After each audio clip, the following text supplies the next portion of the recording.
Olá, queridos irmãos, sejam bem-vindos a Jesus, portal que traz mensagens de amor e luz para a reforma interior e expansão de consciência daqueles que despertam e buscam a verdade. Através de palestras espontâneas e canalizações atuais de irmãos de luz, preparamos mentes e corações para os tempos vindouros que o próprio Cristo anunciou, e ainda permanece nos ensinando o caminho para a ascensão. Agora abra o coração e aproveite a mensagem. Cook, o plano divino. Caros terráqueos. Aqui é Cook falando. Eu os saúdo com paz e amor. Em primeiro lugar, gostaria de expressar minha admiração por sua perseverança. É muito impressionante, para mim, que você continue trabalhando para a luz e continue tendo um bom coração, apesar da escuridão ao seu redor. Em segundo lugar, gostaria de falar sobre o plano divino, porque os humanos da Terra, muitas vezes, parecem não compreendê-lo. Um bom exemplo do plano divino é que a fonte decretou que você será livre para fazer suas próprias escolhas, livre das algemas que atualmente o restringem. A fonte o decretou, e assim acontecerá. Não pode ser de outra maneira.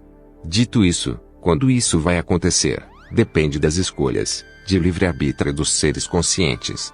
Neste caso, cabe, principalmente aos humanos da Terra. E o quão penoso será o caminho até aquele lugar, depende também do livre-arbítrio dos terráqueos. Se usarmos essa definição de plano divino, observe que não há plano divino para sua vida pessoal. Isso não deveria ser chocante. Você entende perfeitamente que na maioria das áreas, você deve trancar a porta, porque não existe um plano divino que diga que você não será roubado se deixar a porta destrancada. Você também entende que deve evitar ilícitos pesados, porque não há plano divino que o impeça de se apegar e ter um desencarne solitário e triste. Portanto, você pode pensar no plano divino como determinando a direção geral das sociedades e dos planetas. No entanto, os indivíduos determinam exatamente como o plano divino se desenrola, por meio de suas próprias escolhas de livre-arbítrio. Agora, sua alma pode empurrá-lo para algumas coisas e sua alma pode criar certas situações. Daí o conselho frequente e útil: se algo de ruim acontecer com você, procura a lição. Porque, de fato, sua alma pode ter orquestrado essa chamada coisa ruim, para que você possa aprender uma lição com isso. No entanto, embora sua alma possa empurrá-lo em uma direção específica, você ainda tem livre-arbítrio. Não importa o quanto sua alma o encoraje a viajar para o Japão, você não vai acabar no Japão se continuar conscientemente decidindo não viajar para lá. Estou falando aqui como se sua alma estivesse separada de você, mas é claro que na realidade, sua alma é uma parte de você. Além disso, nem tudo o que acontece com você é, automaticamente, para o seu bem maior. Fale com pessoas que foram traumatizadas, deixadas ou sofrem fisicamente, ou fale com pessoas cujos filhos foram eliminados, e logo fica claro que nem tudo o que acontece é automaticamente para o bem maior das pessoas. Então, por que coisas ruins acontecem a pessoas boas? Uma grande parte da resposta é que as pessoas têm livre-arbítrio, e isso inclui a capacidade de ferir outras pessoas. A fonte valoriza muito a capacidade das pessoas de terem livre-arbítrio. Embora a situação na Terra tenha se tornado tão desequilibrada que a fonte decretou que as pessoas na Terra serão mais livres no futuro para fazer escolhas de livre-arbítrio sem serem algemadas e limitadas por outros, como tantas pessoas atualmente.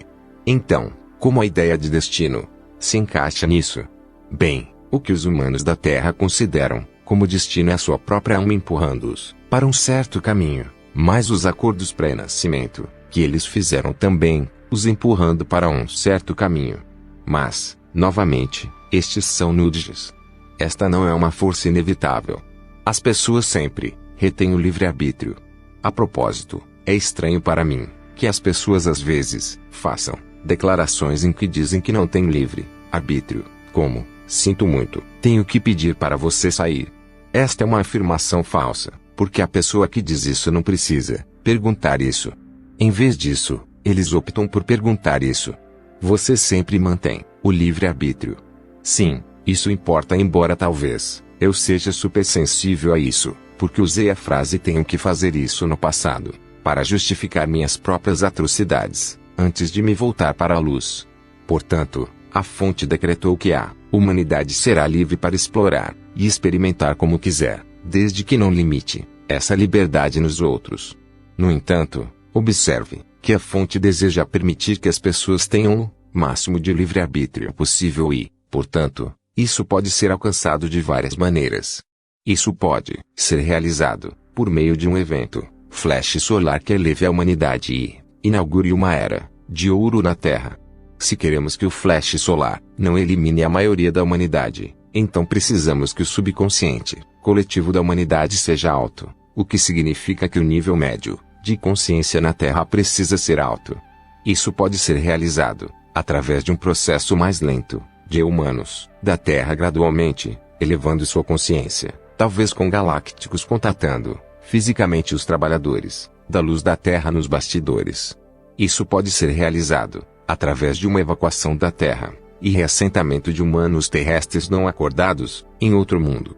Isso pode ser realizado através do desencarne e reencarnação de todos que ainda não estão prontos para 5D.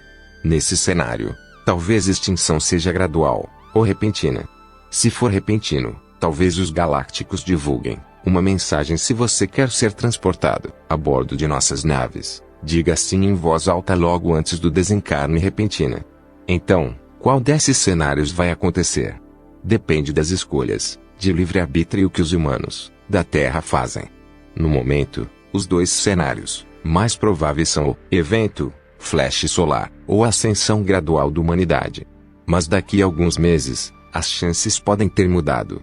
E sim, isso também significa que você, sim você, que está recebendo esta mensagem, pode fazer uma grande diferença. Afinal, as ações do coletivo de trabalhadores da luz podem ser a diferença entre 2/3 da humanidade sendo eliminada versus apenas um grupo muito pequeno de humanos eliminados e quase todos fazendo a transição para 5D. Se você não acredita em mim, considere o cenário muito improvável de que metade de todos os trabalhadores da luz hoje começa a adorar demônios ou a trabalhar para os controladores das trevas e, com o tempo, mais e mais trabalhadores da luz começam a se aliar às trevas. Ou, de forma equivalente, considere o cenário em que transportamos a maioria dos trabalhadores da luz, o que da mesma forma levaria a uma queda do subconsciente coletivo dos humanos na Terra. Em ambos os casos, a vibração dos humanos da Terra cairia. Nesse caso, os galácticos e Gaia poderiam escolher não fazer nada, e isso acabaria levando a uma catástrofe que exigiria que os galácticos evacuassem os humanos da Terra para outro planeta, e a própria Gaia poderia até ficar tão farta que desencadearia essa catástrofe ela mesma, porque ela já se machucou o suficiente. Ou os galácticos e o Sol Central Cósmico poderiam decidir acionar o flash solar, mas neste cenário de baixa vibração ele eliminaria a maioria dos humanos da Terra. Então isso não é ótimo. Talvez um dia você passe por esse trabalhador da luz na rua. Ele provavelmente parecerá um homem comum para você. Suas roupas não estão na moda. Ele não parece especialmente bonito. Ele não tem uma auréola acima de sua cabeça. E, no entanto, se você o olhar nos olhos, talvez consiga ver que esse homem está genuína e inabalavelmente em paz. Seu irmão Estrela. Cookie. Para a Era da Luz. Fonte. As. Gratidão. Muitas bênçãos e até.